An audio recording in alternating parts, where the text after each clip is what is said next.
Hey guys, Christy here from the Stamp Cycle, and welcome to another video from my YouTube channel and blog.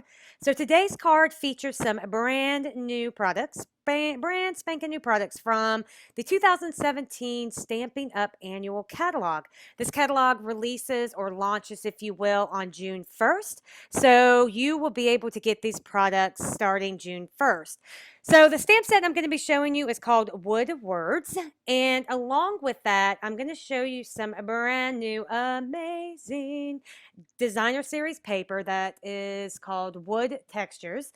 This paper is awesome. It's so realistic looking that in person it really looks like wood. I am loving this paper. So I've got one of those wood designs and I've cut it to 4 inches by 5¼ inches. And I'm going to be using this floral image here from the Woodward stamp set.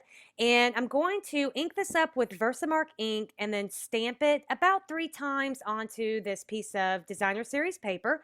I will be heat embossing this, so I want to make sure that I give a nice treatment of my embossing buddy on this piece of paper, so that we don't get any stray embossing powder in places that we don't want it.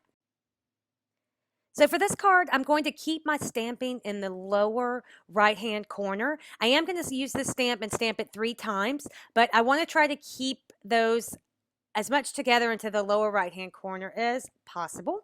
And then once I have all of these images stamped, I'm going to cover it with some white embossing powder. This is from Stampin' Up.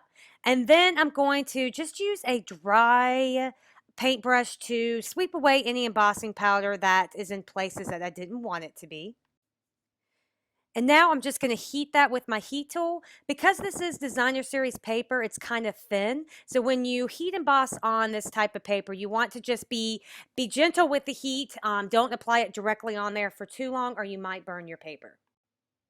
So now let me show you how I got that cool kind of painted effect to this heat embossed images. Some of those floral images are just the outline. So I thought it might be kind of cool to try to watercolor these, but because this isn't watercolor paper, you have to be careful with how much water you use. But I got out my new Distress Oxide inks.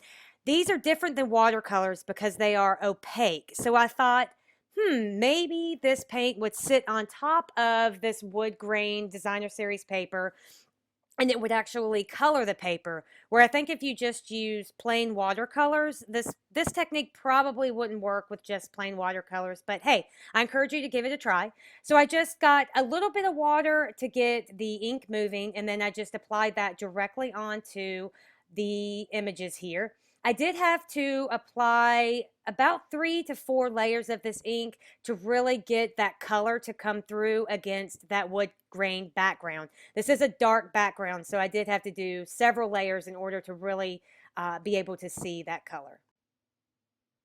So any watercolor project is not finished in my mind until you add some of those ink splatters that really give watercolors that really organic feel and look. So I have some Copic opaque white refill ink here. It's kind of thick, but it is fabulous for adding white ink splatters to projects.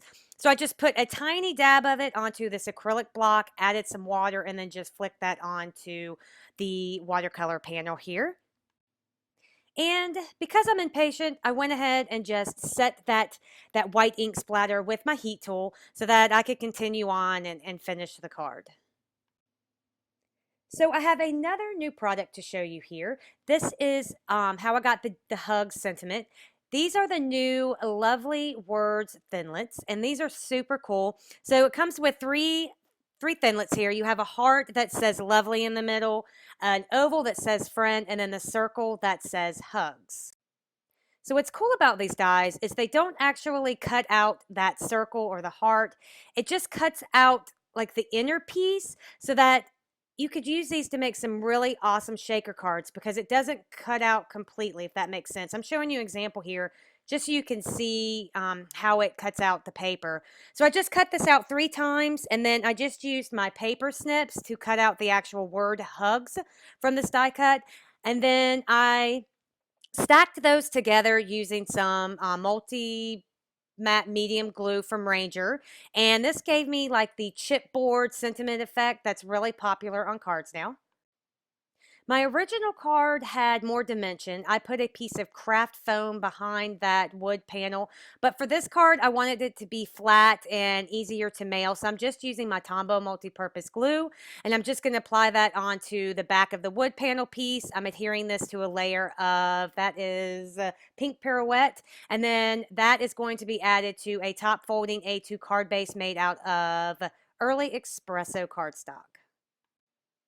If you did want to add dimension to this card, Fun Foam is a great option for that because Fun Foam really gives layers like a designer series paper a really good base so that it doesn't get crushed in the mail. So I really love Fun Foam from that. So now just to adhere the hug sentiment, again, I'm using some of that Ranger Multimedia Matte. I love this glue because when it dries matte and clear and you can't see it in case you get a little crazy with it on your project. And of course, you've got to add some bling. So I just took out my Winkostella and I just painted that, several layers of the Winkostella on that hug sentiment. And now I've got some of these really neat water droplets. These are from Pretty Pink Posh, and I thought they would look really nice against this flower background. So I just pulled out 3 of those, and I'm using my jewel picker. I love this tool. This thing is awesome. And I just use that to pick up the water droplets and then glue those onto the front of my card, again, using some of that Ranger Multimedia Matte glue.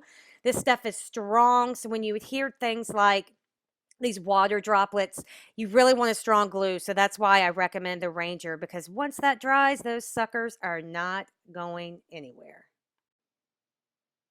And once I get all of those adhered down, that finishes off this card. So guys, these are some really awesome products. The new catalog is amazing. And again, it launches on June 1st. If you do not currently have a demonstrator and you would like a copy of the catalog, I would love to be your demonstrator and send you one. So head on over to my blog at www.thestampcycle.com. Shoot me an email and I'll mail one out to you. Or you can leave me a comment below on the video and I'll get one out to you. All the supplies that I used today will be listed in the description of the video below and also over on my blog. Thank you guys for joining me, and I will catch you on the next video. Thanks. Bye.